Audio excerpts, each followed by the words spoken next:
Kapag mainit ang panahon, iisang merienda lang ang hinahanap-hanap ng mga Pilipino, pampahupa ng init, ang halo-halo.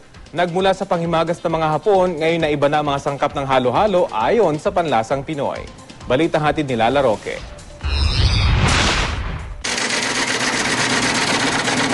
Sino mag-aakalang ang kilala nating halo-halo?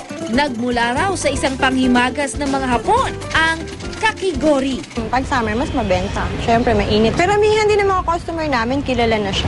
Kilala na yung kakigori. Ayon sa historia na si Ambeth Ocampo, ang halo-halo at ang mga katulad itong panghimaga sa Asia, anak ng kagigori, na unang ginawa may 1,000 taon na ang nakalipas.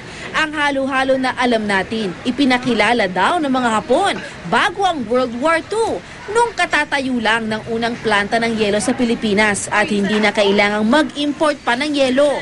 Ang sinaunang halo-halo, may gatas din pero ang sahog, red beans lang. Sabi mo, Sho!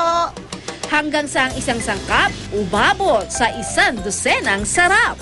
Dito sa Bethel Guest House sa Dumaguete City, wala ngang beans pero siyam naman ang pagpipili ang sangkap. Sa kalapit na barangay, kung bitin sa isang baso, subukan ang salo-halo. Sa laki ng mangkok, kailangang may kasalo, may kasama pang turon. Kung kakaibang tamis naman ang hanap, merong cookie ang sangkap na may saging na lakatan, ice cream at espesyal na sirup. Kung magagawi sa norte, tiyak na matatakam sa mga sahog na made in Bontoc. Ang ibang sangkap kasi inani at gawa mismo ng mga taga rito. Meron pang homemade din na mango at ube ice cream.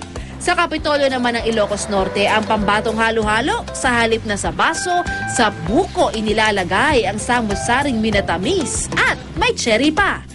Pero sa tindahan na ito sa Banawe, Quezon City, 3 lang ang sahog. It started as a family recipe.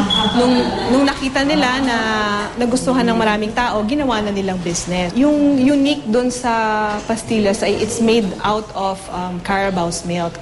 And it's the one that gives it its natural sweetness and creaminess. May distinct lasa siya makikita mong hindi siya yung mga nalo. Walang duda, ang halo-halo salamin na nga ng ating mayamang kasaysayan at halo-halo ring kultura. Lala Roque, GMA News.